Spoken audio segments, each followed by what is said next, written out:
Almost ఇవి చాలా తక్కువే అనుకుంటా. ఇంకా చాలా బుక్స్ ఉండే, అంటే నేను చదివేదే కదా బుక్, అది వేరే వాళ్ళకి యూజ్ అవుతుంది, ఫ్రెండ్స్కి కానీ లేదంటే వేరే వాళ్ళు ఎవరైనా అడిగినప్పుడు కజిన్స్ కానీ అడిగితే వాళ్ళకి ఇచ్చేస్తాను. మా ఇంట్లో లైబ్రరీలో ఉంటుంది చిన్న సెటప్.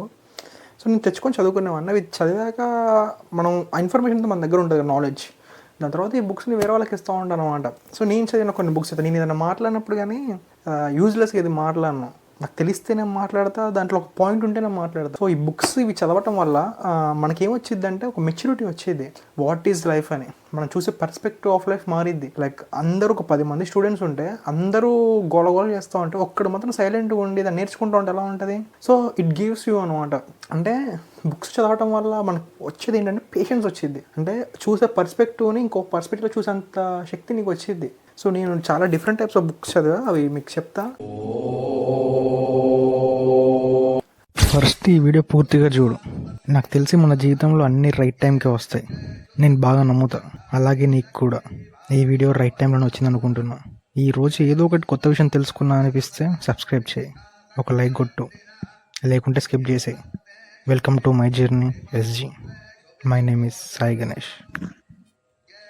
నేను నా వీడియోస్లో కానీ నార్మల్ నేను పెట్టే వీడియోస్లో కానీ మీరు చూస్తే కంటెంట్ అందరూ పెట్టే కంటెంట్ లేదంటే నార్మల్గా నేను మాట్లాడే మాటలు కొంచెం స్లైట్లీ డిఫరెన్స్ ఉంటాయి. అంటే నా ఇంపాక్ట్ అనేది దాంట్లో అనిపించేది. నా ఇంపాక్ట్ అనేది ఎందుకంటున్నా అంటే ఓన్లీ పర్టికులర్ ఒక జోనర్ గురించి లేదంటే ఒక పాయింట్ ఆఫ్ నుంచి నేను చూడను కాబట్టి నేను నా పర్స్పెక్టివ్స్ అన్ని డిఫరెంట్ పాయింట్స్ నుంచి ట్రిగర్ అవుతూ వస్తుంటే నేను చూసే విధానం మారుతూ ఉంటుంది. కాబట్టి నేను చెప్పే ఏ ఇన్ఫర్మేషన్ అయినా ఏ వీడియో చేసినా కూడా ఆ స్టోరీ ఏం చెప్పినా కూడా నీకు చూసే పర్స్పెక్టివ్ నువ్వు నా పర్స్పెక్టివ్లో చూస్తావు. నువ్వు నా పర్స్పెక్టివ్లో ఎందుకు చూస్తావు అంటే నేను అన్నీ చూసి వచ్చా కాబట్టి. సో ఇంప్రింట్స్ అంటే ఉండడం. సో నాకంటూ స్వతహా నేను ఒక క్యారెక్టర్ని బిల్డ్ చేసుకున్నప్పుడు నువ్వు నా పాయింట్ ఆఫ్ నుంచి చూస్తావు. మోరల్ ఆఫ్ ది స్టోరీ ఏంటంటే నీకు బుక్స్ చదివే అలవాటు ఉంటే చదువు, అది అతను ఏం చెప్తున్నాడో ఫస్ట్ నీకు అర్థం అవుతుంది, అవగాహన చేసుకుంటే నువ్వు నీ లైఫ్లో ఇంకెక్కువ యాక్యురేట్గా నువ్వు తీసుకునే డిసిషన్స్ లేకపోతే నీ లైఫ్ డిపెండ్ అయి ఉంటుంది. సో నేను చదివిన బుక్స్ కొంచెం చెప్తా.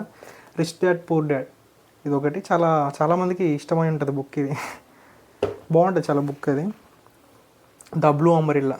అంటే నేను చిన్న టేల్స్ కూడా చదువుతూ ఉంటాను, ఫన్నీ స్టోరీస్ కానీ రొమాంటిక్ కానీ. Who moved my cheese, 13 reasons why, చాలా థ్రిల్లింగ్ ఉంటుంది. అంటే ఒక టేప్ రికార్డ్ టైప్లో ఆడియోస్ అన్ని వింటూనే స్టోరీ వెళ్తూ ఉంటుంది. ఎవరొకరు వింటూ ఉంటారు అన్నమాట. అది అలా స్టోరీ వెళ్తుంటే చాలా అంటే చాలా క్రేజీ ఉంటుంది. ధీర యువతకు, to the Brave youth, Swami Vivekananda. ఇది నాకు స్కూల్లో 10th అప్పుడు అనుకుంటాం బెస్ట్ స్టూడెంట్ అవార్డు ఇచ్చారు. అంటే ఎవరికి ఇస్తారా అనుకున్నా, తీరా చూస్తే అది నేను పిలిచే వరకు కూడా నాకు అనిపించలేదు మన ఏంటి బెస్ట్ స్టూడెంట్ ఏంటా అనిపించింది. బట్ ఈ బుక్ ఇచ్చాక మాత్రం చదివా. నేను కొటేషన్స్ ఉంటాయి అన్నమాట స్వామి వివేకానంద రిలేటెడ్గా.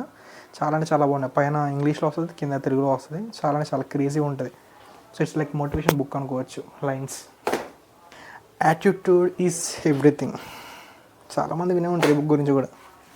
ది సీక్రెట్, దీని గురించి తర్వాత మాట్లాడదాం. Secret, the unexpected journey. ఈ బుక్ గురించి అసలు ఎవరో వినుంటారు నాకు తెలిసి. ఒక 2-3 చదివారు ఇప్పటిదాకా. ఎందుకంటే ఈ బుక్ నేను రాసా, అలా అంత పెద్ద రీచ్ ఏం రాలేదు. బట్ త్వరలో వస్తుంది. దీన్ని కొంచెం మోడిఫికేషన్ చేసేసి అప్లోడ్ చేద్దామని చూస్తున్నాం, మళ్ళీ అంటే రీపబ్లిష్ చేద్దామని చూస్తున్నా. The unexpected journey by Sai Ganesh. The one you cannot have, Preeti Shenoy. నాకు ఇష్టమైన అవుతారు అనమాట. So one of the best book నాకు తెలిసి life is what you make it. చాలా అంటే చాలా బాగుంటుంది బుక్ మాత్రం. Looking at life differently. ఈ బుక్ కూడా చాలా రేర్గా చదువుంటారు చాలామంది. ఎందుకంటే కొన్ని బుక్స్ టైటిల్స్ కానీ కొన్ని ఎలా ప్రమోట్ అవుతాయంటే అది స్పిరిచువాలిటీ బుక్ లేదంటే ఇది అన్నింటిని వదిలేసి వెళ్ళిపోయే టైప్లో మనల్ని ప్రొవోక్ చేస్తే అనిపిస్తుంది. కానీ అలా ఉండదు. రాబిన్ శర్మది who will cry when you die అని ఒక బుక్ ఉంటుంది. అది కూడా కొంచెం రిలేటెడ్గా అలాగే అనిపిస్తుంది కానీ బట్ చాలా బాగుంటుంది బుక్. అది చదివితే కానీ అర్థం కాదు. The monk who sold his Ferrari కూడా చాలా అంటే చాలా బాగుంటుంది. మోంక్ ఉన్నది కదా అని చెప్పి ఆధ్యాత్మికత అలా కాదు అది. So it teachers you what is life, think like A monk. ఈ బుక్ కూడా చాలామంది వినుంటారు. ఇంకోటి the old man and the sea. So one of the craziest book అనమాట. చాలా చిన్న బుక్కే, 100 pages కూడా ఉంటుందో ఉండదు. సో ఇన్ని డిఫరెంట్ కైండ్ ఆఫ్ జోనర్స్ని టచ్ చేసి గెలికేసి, అంటే రకరకాల పర్స్పెక్టివ్స్ నుంచి లైఫ్ చూడడం అలవాటు అయ్యాక నువ్వు లైఫ్ని చూసే పర్స్పెక్టివ్గా మారిపోద్ది. సో చిన్న మూమెంట్ని కూడా చాలా హ్యాపీగా ఎంజాయ్ చేస్తూ ఉంటావు. సో అందుకనే బుక్స్ చదవమని చెప్తూ ఉంటారు. దీని తర్వాత నా కాలేజ్ డేస్లో నాకు ఒక హ్యాబిట్ అలవాటైంది అనమాట. ఏంటంటే నేను రాయటం స్టార్ట్ చేశాను. రైటింగ్ అది ప్యాషన్ అంటారా ఏమంటారో తెలియదు. బట్ నేను మాట్లాడేటప్పుడు కూడా సో అంటే నాకు అర్థమైంది అనమాట. నా బలం ఏంటంటే నా వాయిస్, లేదంటే నేను మాట్లాడేటప్పుడు నేను వాడే పదాలు కానీ, లేదంటే నేను రాసేటప్పుడు యూజ్ చేసే కొన్ని ఫ్రేసెస్ కానీ.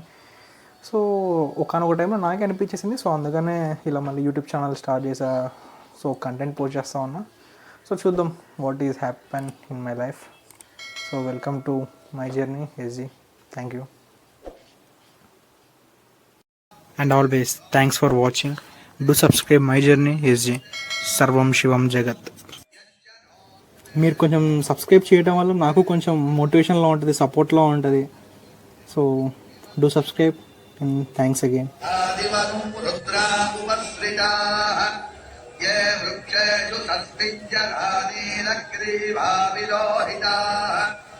ये भूतानामधिपतयो विशिखासक्कवर्तिनः ये